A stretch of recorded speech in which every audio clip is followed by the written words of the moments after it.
Welcome back, everybody. It's the Razzball Fantasy Baseball Podcast.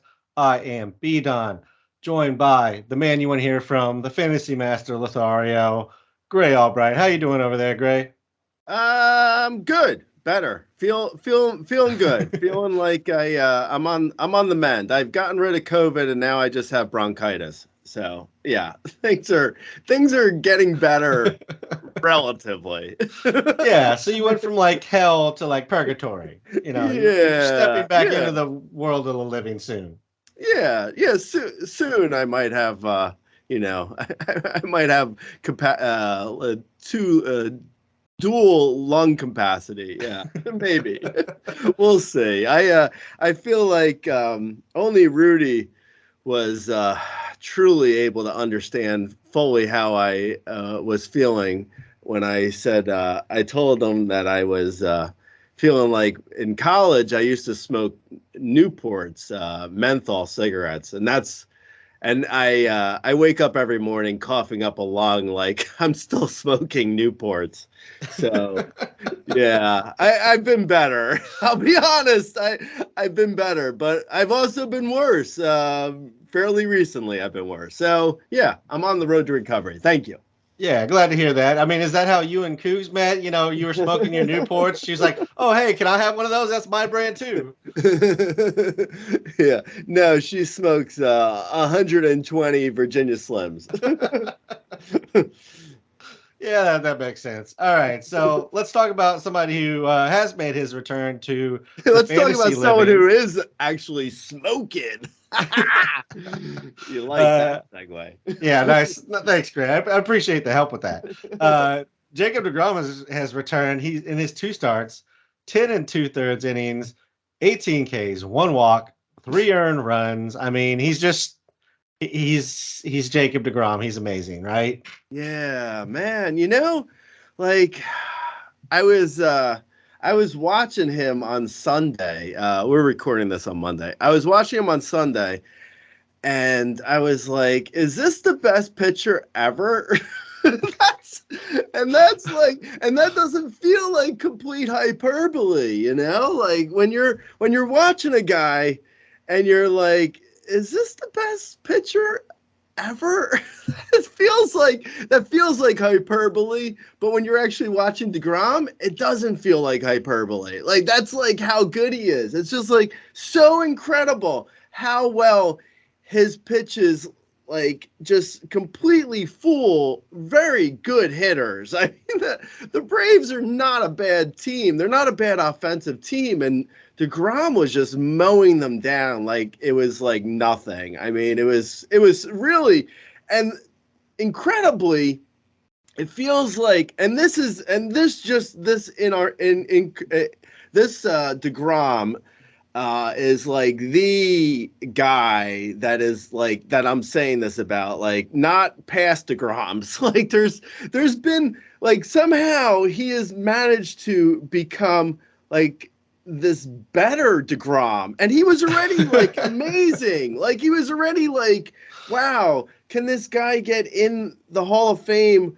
with only like 1,000 innings pitched in his career, and like only like 75 wins to his name. Like, is that possible? And somehow each year, it's just like again and again, he becomes better and better. Like his stats are just so like it's just amazing. Like if you look at his K per nine alone, like it goes from I'm going to read off his last six K per nines, his last 6 seasons of K per nines.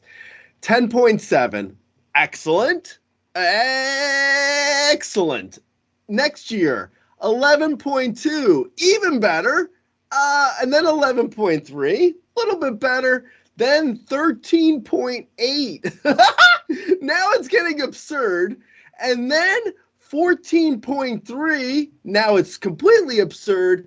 And this year, in only 10 and two-thirds, but still, this year he has a 15.2 K per nine. I mean, and the walk rates just get progressively better too. It's just like, it's insane right now how well he looks. Like his slider was completely unhittable yesterday. Like he's like basically like Bob Gibson with a 94-mile-per-hour slider. That's just like off the table, unhittable. Just like he's completely unhittable. He looks like like the best closer in the game, but for like 5 to 6 innings.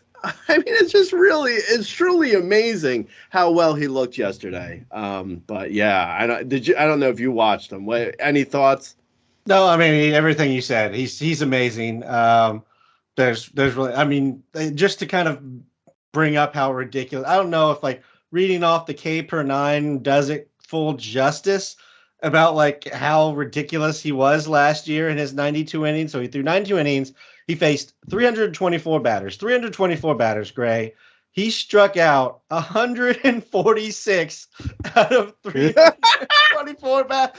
He faced 45% of the people who came up to face Jacob DeGrom struck out. Like, that's how stupid the numbers are. Like, Hader doesn't have a year like that. Everyone knows the problem. Of course, it's like he is Icarus of like pitching. Like he's like he flies so close to the sun that he's only able to do this for like 75 to 100 innings each year. Like it's just, I mean, that is not really, I mean, that's not really the best use of like, I mean, it's like you have a pitcher who's this good and you want him for like, a full season, obviously, but you have him for like 75 innings, maybe. It's just like that is not really like, it's just so bizarre to think like at the, and he's already, he's 34 years old. I mean, honestly, I don't see how he ever gets to 100 wins. He's had 78 wins on his career. So, I mean, just for like career perspective, I mean, it's hard to look at him and not think Hall of Fame, but then you look at his stats and you're like, I mean, he's had 3 years. He's only pitched for a full season 3 times in his entire career. And one of those years, he had a 3.53 ERA. It wasn't even like it was a good year. Don't get me wrong. It was his best year for wins. He had 15 wins, but like he has over the course of 3 seasons, has only 12 wins. It's not, I mean, it's not great. It's not great. I'll be honest. It's not. I mean, it's amazing. Like when he's on the field and when he's on the mound, you're like, okay, this is like the best pitcher I've ever seen in my life, and maybe that's ever pitched a baseball. But he only does it for like 50 to 75 innings. It's like that's not really like, it's like it's hard to imagine, just thinking about like 2023 and like where he'll be in the top 20. I mean, there's still almost 2 months of the season, and then there's the playoffs for the Mets. So if DeGrom pitches, for 2 months and he pitches deep into the playoffs and he stays healthy for the rest of the season, then I could see him potentially, people being in on him as like a top 3 to 5 starter next year. But like, it's impossible to imagine like him really returning that value for fantasy. I mean, he just doesn't pitch enough. Like he pitches so well when he pitches, but there's just not enough quantity. Yeah, I mean, that's how it's been the last few years. I mean, before that, in those 3 seasons that you're talking about, he had 200 innings and he was an absolute workhorse from, 2017 to 2019. Even, 2015, he had 190 innings, but you're right. I mean, the last few years hasn't really been there. We know that's due to injury, but those injuries are just continuing to pile up. So per inning, like he's amazing. The numbers he can give you per inning are absolutely absurd. If you're making a run down the stretch here and you can get Jacob DeGrom and you need some pitching, I feel like, that's as good a bet as any to turn your staff around as far as that goes. But man, as far as the full season goes, you're right. You have to kind of just assume you're getting that max, I'd say 140 innings, and that's being generous as a projection. I mean, he's going to look good yet next year in the Dodgers when him and Kershaw don't show up till August to do anything. Um, Yeah, but that's true. Actually, yeah, I wouldn't be shocked by that. I know, like you're half kidding, but I wouldn't be it's shocked. a joke, but yeah, I kind of also expect this to kind of happen. Yeah, Like the yeah. I Dodgers are a mean, as team that don't someone, if worry the about regular Dodgers, if I'm the season. Dodgers, or honestly, if I'm any team, so the Mets. I mean, the Mets have money, so I could see Steve Cohen throwing money towards DeGrom to keep him there, but I mean, he honestly will get like probably. I would say 25 to 30 million for like a 1 year deal. Probably more. Yeah, with like, just like incentive on top of incentive to Mhm. see if they can keep him on the mound. I mean, yeah. Yeah, I agree. I think that's probably how it goes for him. I do wonder if like maybe he can just late career Roger Clemens it just again like show up when he needs to and be ready to go. But also that we were talking about how great he is in the Hall of Fame, and it reminds me of another Mets pitcher who was a first ballot off the ballot in Johan Santana, who was equally as dominant as DeGrom. Didn't have the innings, but Yeah. ultimately they looked at his resume and said he didn't have the innings and he couldn't make the Hall of Fame. That seems ridiculous to me because I would take somebody who was dominant over 5 years over a compiler. But hey, I'm not voting, Yeah. unfortunately. Yeah, agreed. All right. Agreed. You're not voting. Yeah, No. yeah. No, I agree. Not I ready to agree. razzball. I'm not great. Yeah, sorry. Fair enough.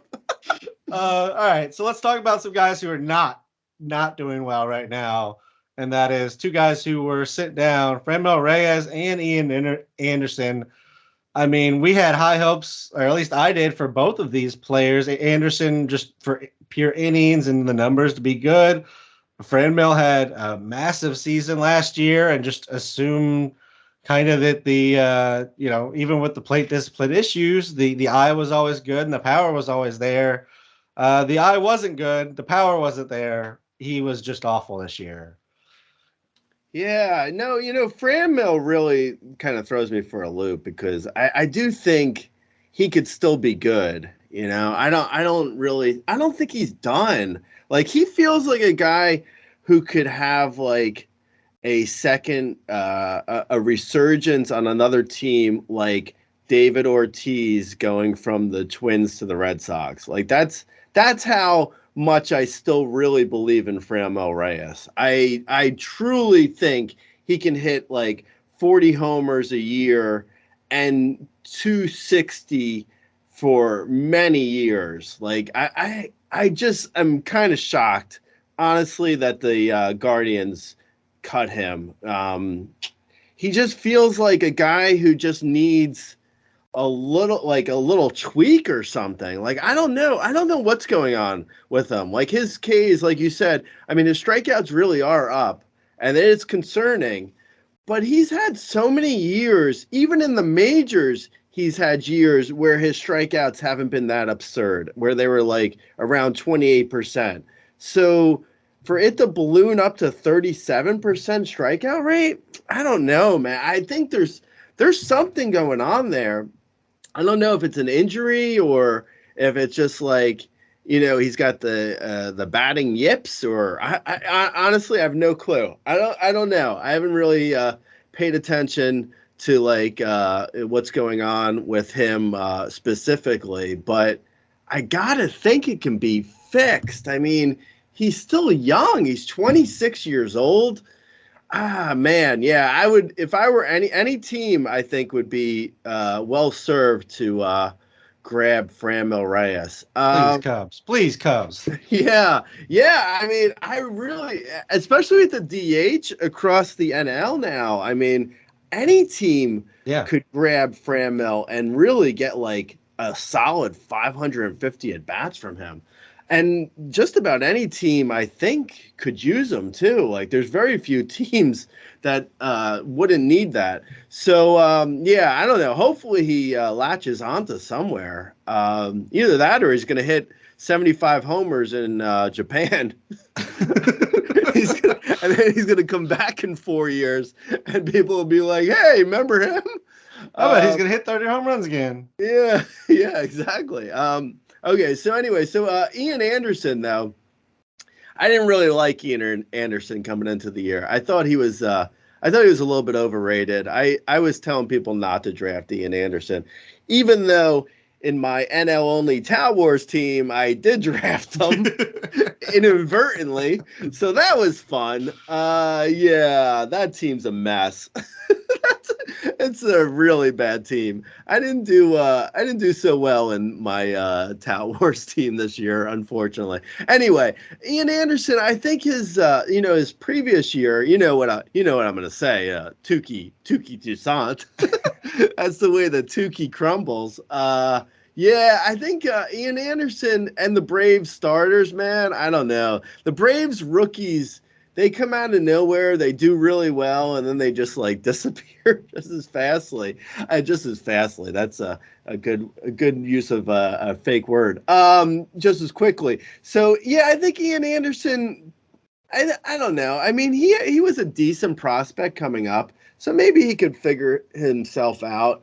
The problem with him was, like, even last year, his command was really bad, and he didn't have like great strikeout numbers. So, I mean, it was always kind of like, I felt like Ian Anderson was, a guy who he overperformed last year, and then he kind of underperformed this year, but it sort of evens itself out. And he's like basically an 8 point, he's essentially an 8.5 K per nine, bad walks, 4-ish walk per nine, and a 4 ERA guy right now. I mean, that's where he's sitting on his career numbers, and that's kind of what he is, which is, I mean, that's probably usable for real baseball if he figures it out, but yeah, in fantasy, it's not so great. Yeah, I mean, I think we've talked about Ian Anderson before. It's really like the velocity's down almost a mile per hour off of where he was sitting most of last year. And that's, I mean, the difference between 94, 95 and then 92, 93, that's a big difference in the batter's eye. So that's really where I think Ian Anderson can return to usefulness, is if he just gains that velocity back. I think that makes a big difference because, as you mentioned, he's not pinpoint control, so he kind of needs that velocity to miss the bats when he does kind of miss his spots a little bit more. And with Franmil, like, all the numbers look the same. Like, he's hitting the ball equally as hard. There's not something weird with his launch angle, his fly ball, his line drive, his ground balls, all the same. Like, the numbers are pretty much like similar to what he's done the last 3 years across the board. So I do feel like there's definitely an opportunity for Franmil to buy low. I think if you're looking in dynasty leagues right now, while he's not on a team, I think you could potentially get a nice buy low offer in there. The team who has him definitely is disappointed after this season. So just something to think about before he signs. And maybe if that's a good park, all of a sudden you can't get him. Yeah, agreed. All right, let's move on to, after that depressing talk, let's go over to Jesus Luzardo, who is not depressing at all. He's been great recently, Gray. I mean, the Miami pitchers in general have been pretty phenomenal across the board, but I mean, he just had a 7-inning, 6 strikeout game against the Cubs, which, doesn't really count as against the Cubs, but he's been good other than one little start against Arizona, and then his second start out against St. Louis was not amazing, but fine. Yeah, his velocity, speaking of fastball velocity, his velocity has been up so far this year, 95.5 to about 96.5. His Ks look great. I think in retrospect, we're going to look back at this because he was always going to be a big arm. He was a guy who I think people were expecting to be an ace at some point. I think we're going to look back on this year and see it as like, obviously a bridged year, but a year when he really took the next step. I think he's right on the cusp. If he can stay healthy next year, he feels like Luzardo feels like a guy who could become like a number one for part of the season and number two for a lot of the season, and just like sort of bounce around between an ace and like a guy who really is like who becomes the next big thing. Not quite at like Sandy Alcantara, for instance, but like a step down from that, like a guy who's really good. Just has moments of like where he loses it a little bit because his command is still a little wonky. But yeah, I think Luzardo is just about there. Like he's just barely maybe like a half step away from like taking that final launch into that stratosphere of guys where you're like, oh, I want him on every team. Like he's just barely off of that, but he's getting real close. I'm a big fan. I think he's about to get there. Yeah, I mean, I have nothing to disagree with here. He's looked great. As you mentioned, the velocity is back. He's kind of tinkered with the four seam sinker slider mix a little bit, and I feel like he's kind of found the right mix to his stuff. So, yeah, I expect only good things for the rest of the season, really, from Luzardo, and yeah, I'll probably be in on him next year. The K rate is amazing. He could definitely take a step forward. It's really about him getting, maintaining that spot in the rotation, keeping control, and then just putting the innings up, really. Yep, agreed. So hopefully he can take that next step. I think at worst, like he's kind of like Robbie Ray with a better ERA, even if he doesn't figure it all out next year. So like pre-breakout Robbie Ray. Yeah, that's good. I was searching for a good comparison. I think that's a good comparison. Like really, like real close to the breakout, but not quite at the breakout. I would put that on him. I don't think he's like the command needs to come down to like 2.5. And right now it's over 3.5. So it's a little bit out of control. Mm-hmm. For me to say like he's going to be a total ace, but he's real close, like real super close. Yeah, absolutely. So it's going to click at some point. It may not be this year. It may not even be next year, but I think he's going to be a great dynasty asset to acquire. If somebody's making a run and you can grab him because of the walks and the potential for blow up. A guy that I thought was kind of ready to take. Again, I think it was. I had him at the level you were talking about, where like not an ace, but like yeah, he's really good player. If he's on every team of mine, he's my SB2 or 3, like an SB3. That's great. Is Reid Detmers.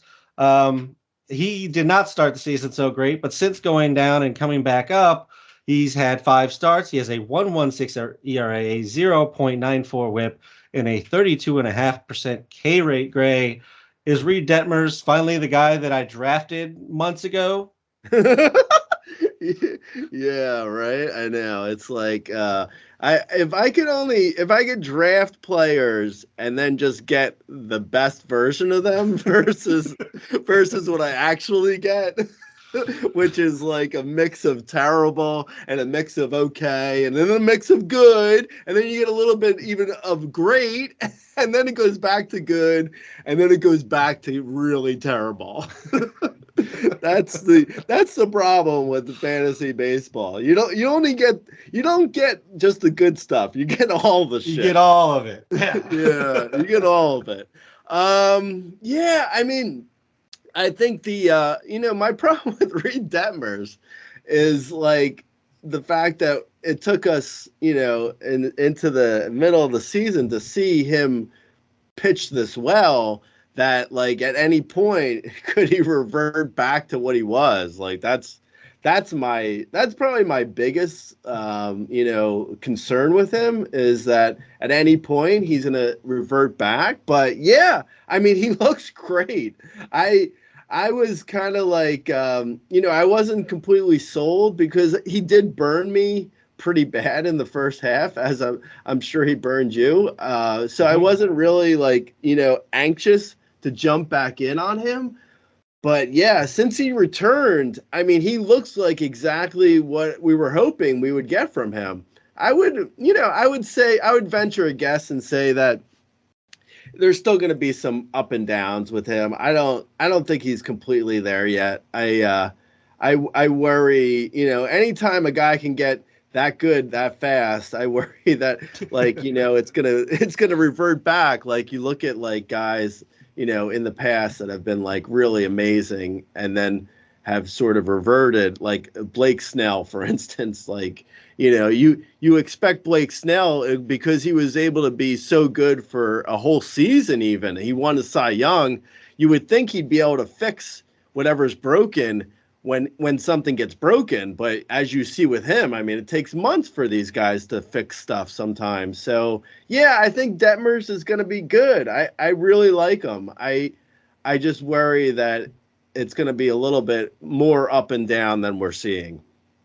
Yeah, I will say the fastball has gained the movement back, so that's nice to see. Both horizontal and vertical movement has returned to the fastball, so I think that's definitely benefiting him. Also, he's gone very heavy breaking ball. He might have even adjusted his breaking ball because like he always threw the curve. That was always his pitch was the curve. He had kind of the show me change. I think he tried to like incorporate the change a little too much when it's not a good pitch. And I think now he's really leaning on the curve slider mix to do everything, which is really how he did it last year. He didn't throw changeups last year. Like, it just didn't happen. I don't know if somebody taught him one or he just got confident in it at some point, but the changeup is not a good pitch. I'm happy he's ditching it again. So yeah, I do think the adjustment is real in regards to he needs to just stay away from the crappy pitch, which is this changeup. And if he can throw the 3 good pitches he has, and his fastball is going to move better, there's really no reason he can't continue to be good. I'm not saying a 1.16 ERA good, but the guy that I told you we were going to get at the beginning of the season. Yeah, I think that's all pretty spot on. I think his slider is supposedly, I think his slider is really the pitch that's making the huge difference in his after his recall. Mm-hmm. It's working for him. So hopefully he keeps the right pitch mix and he's able to keep his arm slot and everything works out. Yeah, he's thrown the slider almost 35% since his return. So definitely leaning on the slider fastball combo. And the curve, again, is still a solid pitch. Like, the curve is not something that I want to see him get rid of. It's just a different offering. But yes, please get rid of and keep rid of the changeup Reid Detmers. If you go back to throwing it 15% of the time, 20% of the time, I'm just going to have to call you and tell you again. Darick Hall.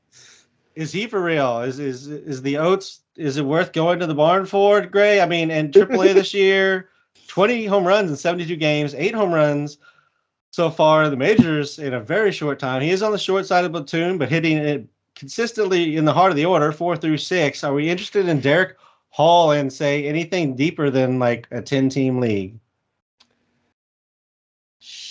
Yeah, I think so.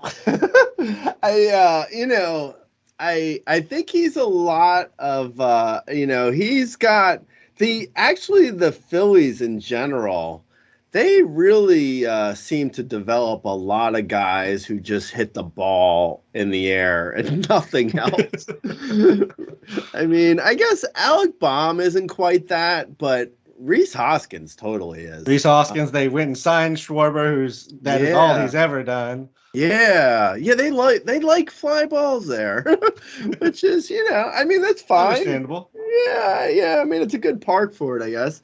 I think Darick Hall is. I mean, I think he's kind of is what he is a little bit. I mean, he has been he's hitting for a better average than I thought he would be, but it's a little bit inflated due to BABIP. So his Ks aren't terrible. Like I said, he does hit the ball in the air a lot, so the average and the BABIP are probably going to come down due to that. Like he's probably closer to a 270 BABIP guy and a 245-ish average guy because he doesn't, hit like the ball that well. It's more fly balls or nothing. So yeah, I mean, I think he's okay for like a corner bat in I don't know, a 10-team mixed league feels a little shallow for him. Yeah. I'd probably say, I could see him bouncing on and off waivers in a 12-team mixed league. He's definitely worth rostering in a 15-team mixed league. It's really like 15-team mixed league or deeper, I would say, is probably the best spot for him. Anything shallower, and you're probably going to be antsy to try someone different.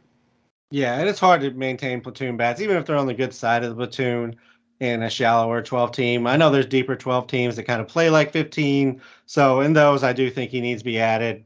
But yes, I'm in agreement with where he is. I kind of want to bring him up just to kind of say that he's more, Rhys Hoskins Rhys Hoskins has like top level power in the majors. Darick Hall's not quite top level power. He's very good power. All right, moving on. We got a couple of catching prospects, which I know are your favorite thing to talk about, Gray, are catching prospects. Joey Bart is actually hitting after his recall. He's hitting 280, 5 home runs, 1 stolen base, and just under 80 plate appearances. And Adley, no power yet, but starting to show off his hit tool in the last 15 games. He's hitting 367 that's in the second half. He's hitting 367, which was 15 games. So yeah, that's still correct. I know you hate catching prospects, Gray, but does this give you some hope for maybe these guys next year as we start looking at some catchers to maybe look for in 2023, or maybe that we're trading for in redraft or keeper leagues? Or is this a great time to sell catcher because you hate it? Well, it's with the trade, it's always a matter of whether or not it's what you can get. Yeah. So it's sort of dependent on an actual trade. I think Adley Rutschman is kind of interesting because he was a top prospect. So if he could hit, it's like the Orioles moved the fences out so much. It's so bad. That park is so bad now. But yeah, if he can hit for enough power, he should hit for a good average. I think he's probably going to hit like 280 plus next year, which is it's pretty good for a catcher. So actually, it's pretty good for anyone in today's game. Mm-hmm. And he might, next year, I would say 15-ish homers, probably 17, maybe. I don't know, project him. I would say he's probably going to get projected for like 15 to 17 homers with a 275 to 280 average, which sounds like, maybe top 5-ish for a catcher. Yeah, that's fine. It's not bad. Joey Bart, I don't know. He's hitting for some power this year, which is impressive, but he's also awful for like contact. He's making such terrible contact. He seems like he could potentially hit 180. The contact is so bad. He's like a poor man's Gary Sanchez right now. I don't know. He's hitting for a better average than Gary Sanchez has in like a couple of years, but still, I don't buy his. He's hitting for a 212 average on the year with almost a 40% strikeout rate. It's like that's not even sustainable at 212. That's like he could hit 150 with that kind of strikeout rate. So yeah, I don't know, man. You're saying he's hitting better recently, so that's good, I guess, since his recall, like you said. But I don't know, sample size. I guess we'll see if he can keep it up the rest of the year. Maybe I'll have a little bit better little bit more optimism for him next year. But right now, I'm kind of like, it's okay.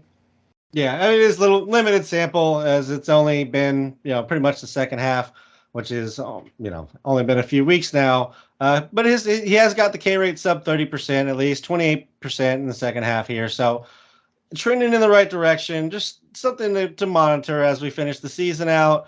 The end of season numbers aren't going to be pretty, even if he hits 400 from here on out. The end of season numbers still aren't going to be pretty, but that's also something you can consider next year when your league is drafting catchers again early for some stupid reason, and Joey Bart's sitting around in the very end of your draft. Remember that we had this conversation about him potentially making a change late in the season to his approach. A guy who could probably use a change to his approach as well.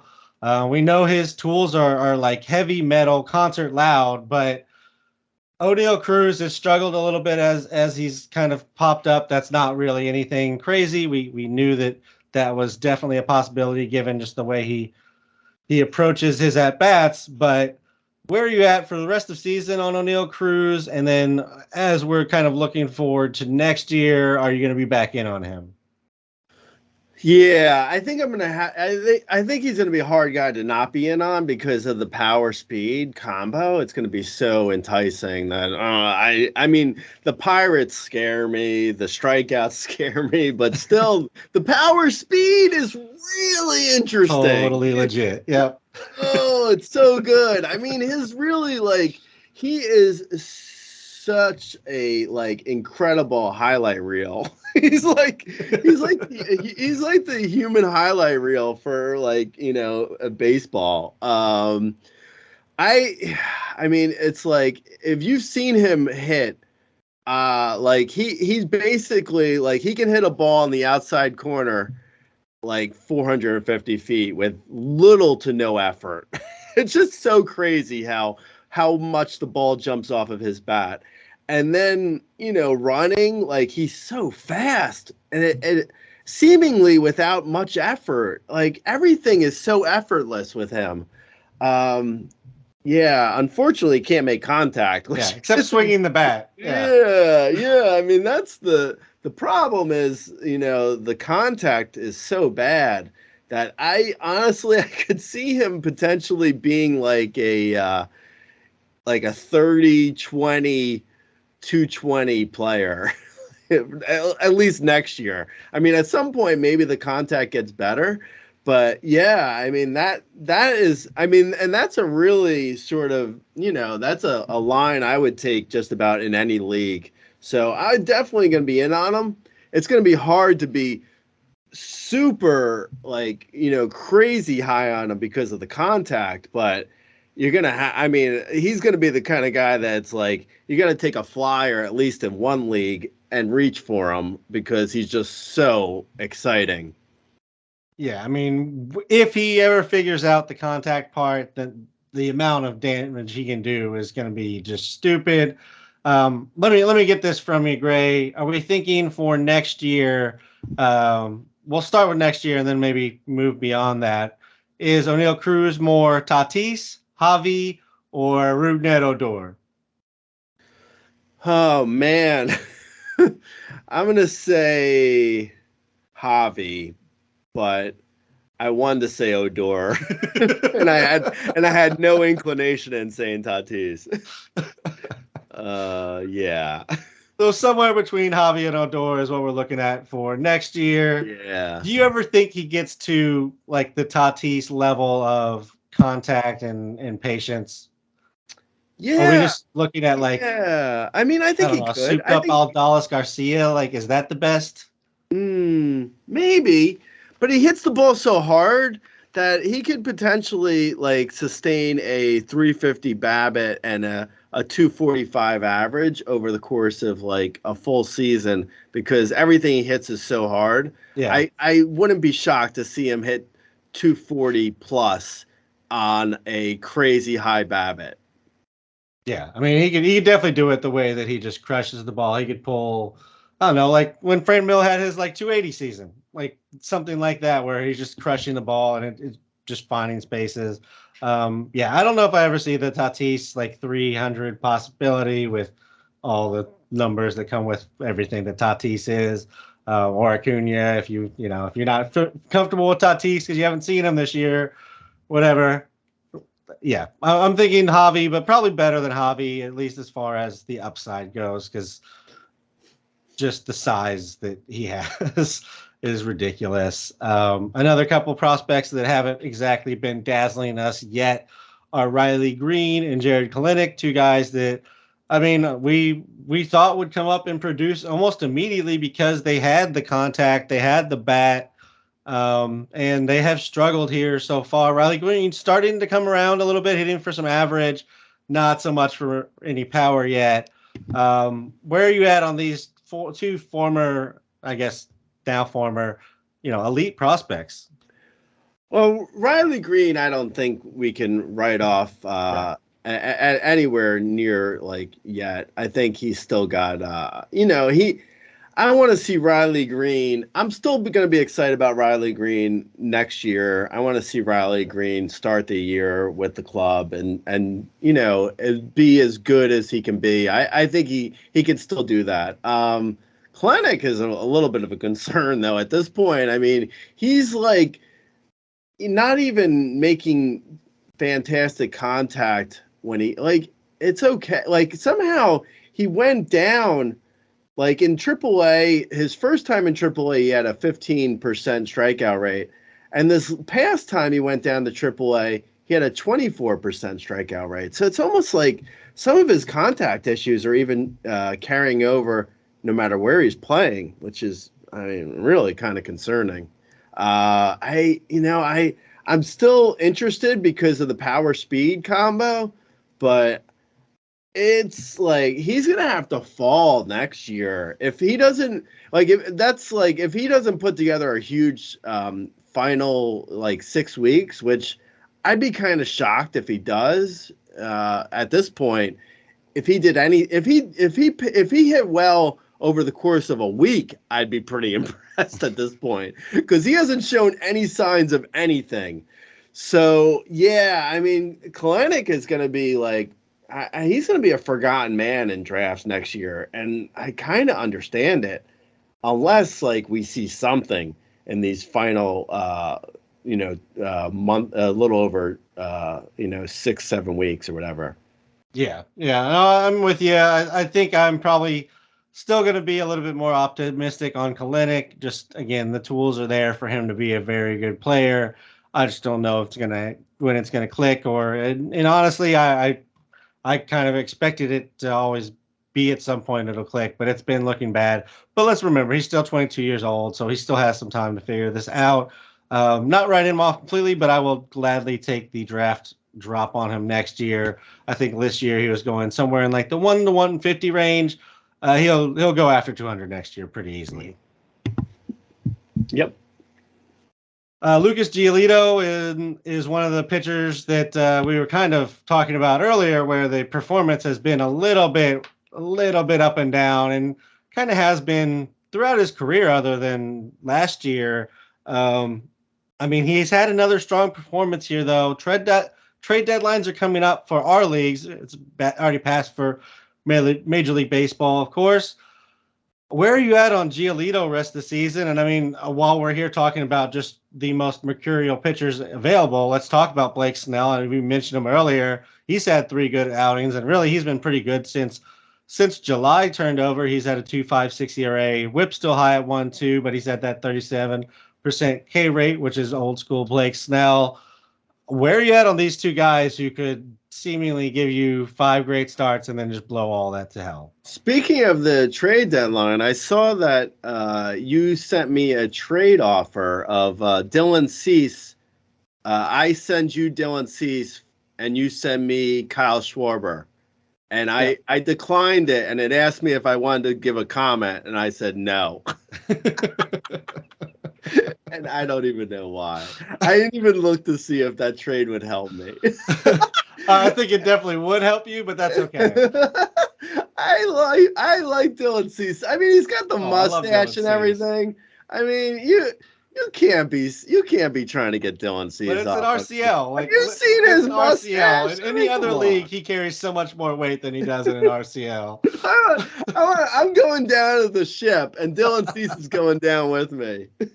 Yeah, so Gray and I both won't address our issues, and we'll just see who fights for the We're last not points addressing. I'm in not the first addressing any league. issues. There's no issues to be addressed. I'm losing this league, and I'm going to lose it with Dylan Cease. Okay, so anyway, Blake Snell. Honestly, I had forgotten about Blake Snell being so good in the second half last year.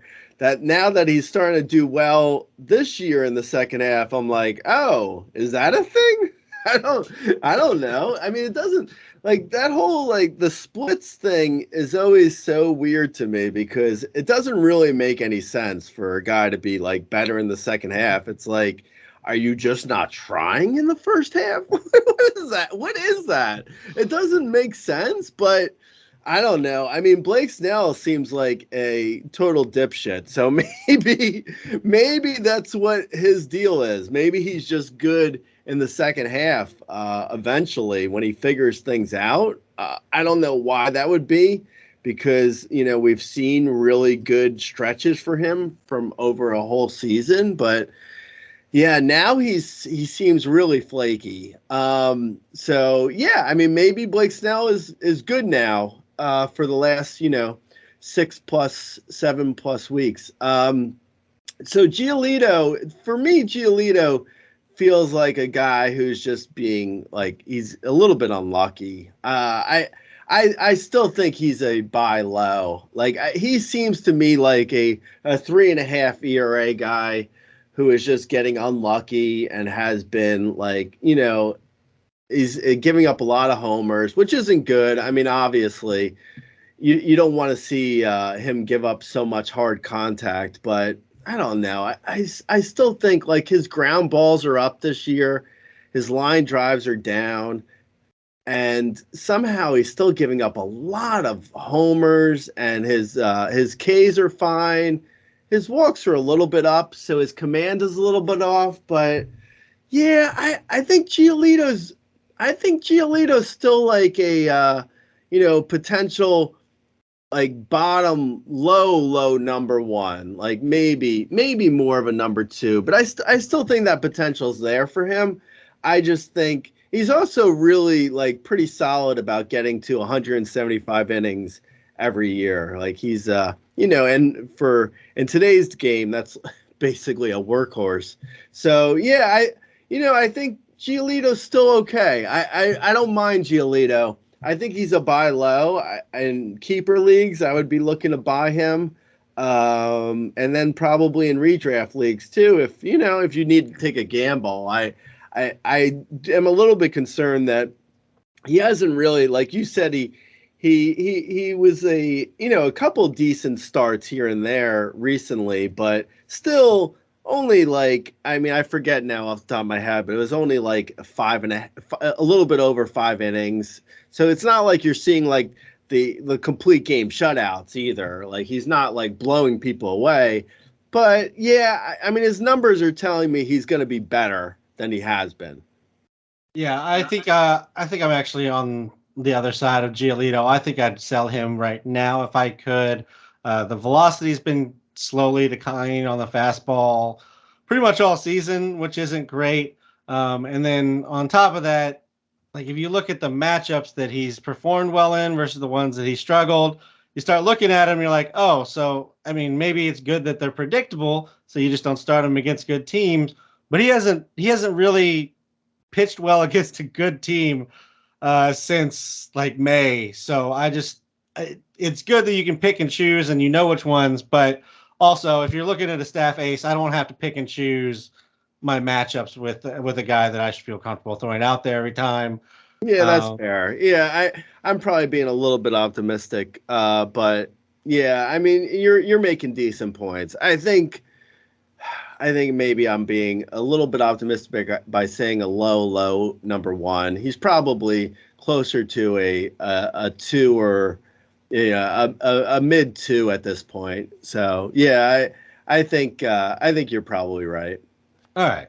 And then Snell, I honestly have no idea. Like Snell could blow up tomorrow and I'd not be surprised. Snell could be great the rest of the season. I know like his numbers are all the same. Like I really have no good reading on Snell other than he's got a little bit of break back on some of his pitches and maybe that's all he needed. But I feel like it's in between his ears. Like he gets that right and gets his arm slot and then things work out.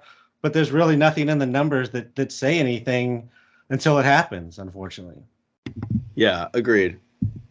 Bubba Thompson was called up in AAA this year. He's had 13 home runs, 49 stolen bases. He's hitting 303 with a 25% K rate and just under a 6% walk rate. He's only hitting ninth so far, so only so much to get excited about from a runs and RBI perspective on the Rangers specifically. But I mean, Bubba Thompson is a guy who could turn the stolen base category around for you give you those much needed points, Gray.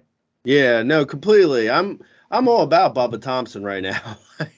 I think he was also in my I want to say in my NFBC leagues with Fab. Bubba Thompson was like the top guy off of Fab this week. He was the top the one people bid the most on. So anyway, yeah, I mean, because everyone needs, at least one team needs steals in every league. In most of the leagues, that one team is me. So yeah, I mean, I love Bubba Thompson. I think he's probably like potentially, I could see a scenario where, because the Rangers are doing nothing and Bubba Thompson's just up to showcase what he's capable of. So, I mean, if he stole 15 bases in like the final, 7 weeks or something, then yeah, it wouldn't shock me. Yeah, so that's something. Again, if you're looking for steals, there's at least half the league in your league is looking for steals. So whether it's to block or whether you need them, I mean, it's a good pickup if he's not already grabbed. Let's talk about one more pickup before we get to, or one more call up here, Gray, before we get into the bullpen and some waivers. Michael Massey was called up across AA and AAA this year. He had 60 home runs, 13 stolen bases, and he hit over 305 at both stops. What league are you looking at adding Michael Massey? None. No. I mean, he's probably a solid hit tool guy. So you're looking at someone who could potentially help you in average, and maybe he can chip in a couple steals. He doesn't really have like that much power, I don't think. KC isn't a great place to hit for power. So yeah, I mean, I could see maybe taking a flyer on him in like I want to say 15-team mixed league is probably the shallowest right now for Michael Massey. But, it depends on if you need average. I mean, there's worse guys maybe to take a flyer on for average. I think he's he's a solid, like probably, I would guess everyday middle infielder, everyday MI who might hit 290 plus. Yeah, I mean, that could be something in some leagues. I can't imagine people are going to be that interested in like a 12-team mixed league, though. Yeah, I agree. Unless he moves up in the lineup, I just don't see it being worthwhile from just the home runs and stolen bases production. And then if he's not moving up the order, he's not going to give you the counting numbers to go with it. He does have one game hitting second, but I believe that was a game where they were giving Witt the day off. So that's why he got moved up for that single game. Otherwise, it's really hard to see him kind of crack higher than 6 in this lineup, even as bad as the Royals are. They do have a few hitters they like to see at the top still. Yeah, agreed. All right, great. Let's talk about some of the bullpens and some potential guys we can look at or some changes. What do you got this week? So in Arizona, they said that they're going to go with a closer by committee with Ian Kennedy and Melanson. So that sounds awful.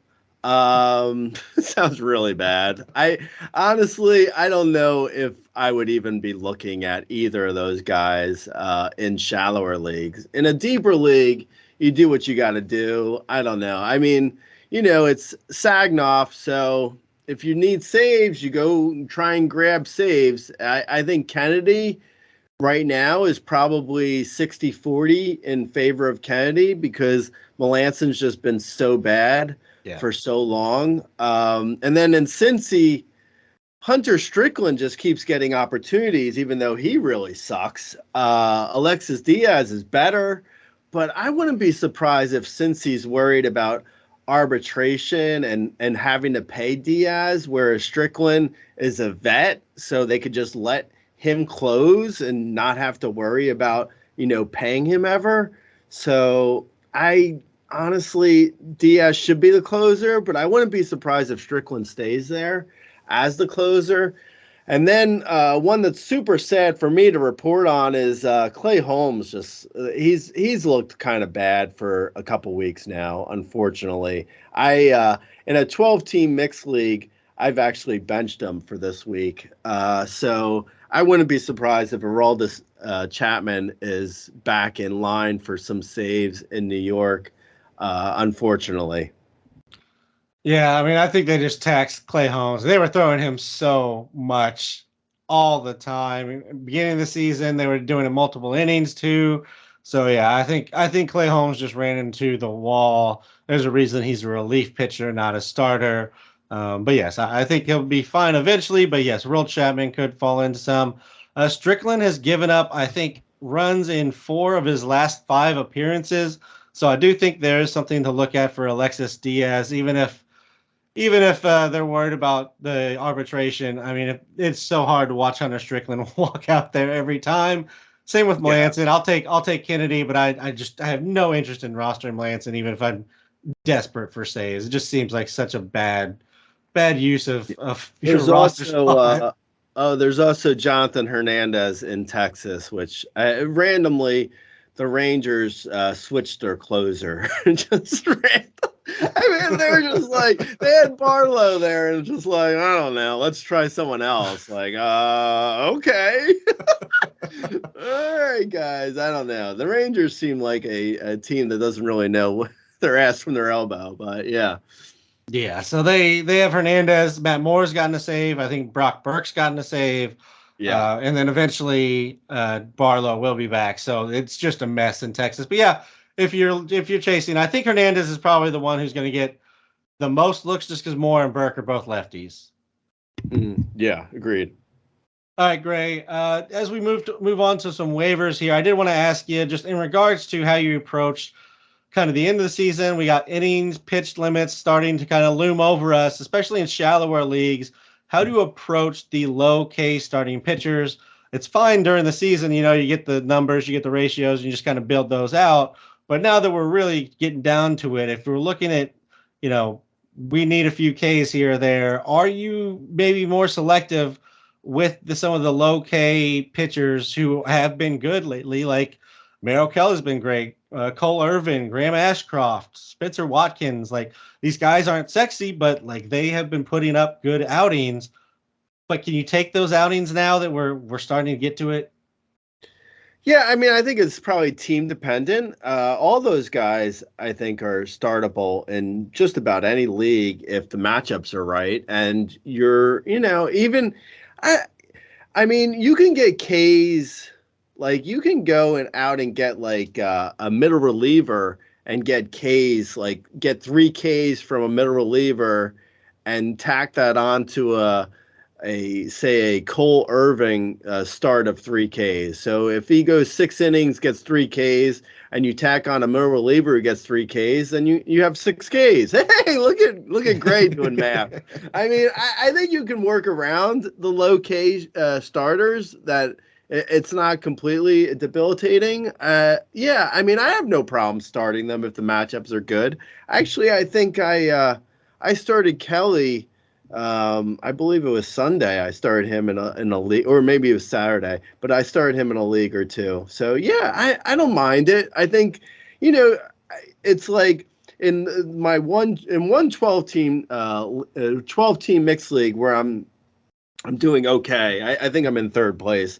Where I have a possibility, a long shot, but there's a possibility for me to move to first. And I have like Merrill Kelly there, but I also have like, Ryan Helsley. So it's like the two balance each other out because Helsley just gets so many Ks and has been so great that he balances out Kelly. So yeah, I think you can manage to figure it out with a low K starter. All right. Any other names you want to throw out there, Gray, for the waivers before we get out of here? So Nick Gordon Strange has been hitting well. Jorge Mateo is actually the top guy on the 7-day player rater. I just saw that. This is as of Monday. Eddie Rosario has been great. Victor Robles, Lars Nootbaar. Hey, Lars Nootbaar. If you're at Costco, pick up a Lars Nootbaar while you're there. They have good deals on them. And then, I think also Nolan Gorman's been relatively hot, and MJ Melendez. He's been really good. I wish I don't know why he's batting leadoff. That is a little bit bizarre. If anything, I would actually put Michael Massey at leadoff and move Melendez down. Yeah, probably. But hey, who's to question Mike Melanthe, right? I mean, hey, he's one of the brilliant minds of baseball. Yeah. I'll just Billy Hamilton, if you're really chasing steals. He's not even getting plate appearances, great, but he's getting steals. He has 5 steals and 6 plate appearances, I believe, in the last week or 2 weeks. Andre Payante could get back in the rotation because Dakota Hudson has been awful since pretty much the last few starts. Bryce Wilson has actually been pitching well. He's available in a lot of leagues. Austin Voth, since he's got converted to being a starting pitcher, has been pretty solid. He's only going 5 innings, so quality start leagues, not really a help there. But he's been great other than that. George Kirby has turned it around, so if he got dropped for some reason in your league, Brady Singer and Cal Quantrill, and those are the last names that I have for you out there. So as always, if you have specific questions about trades as we get to the deadline, or you're wondering about your rosters, you can give it to us in the comments. You can find us on Twitter. I am at RazBeaton. Gray is, of course, the at Razball account. So last week I had some technical difficulties, but we will try and get that back on track this week. So the video will be up on youtube.com/RazballFantasy. And until next week, we'll talk to you later. See you, Gray.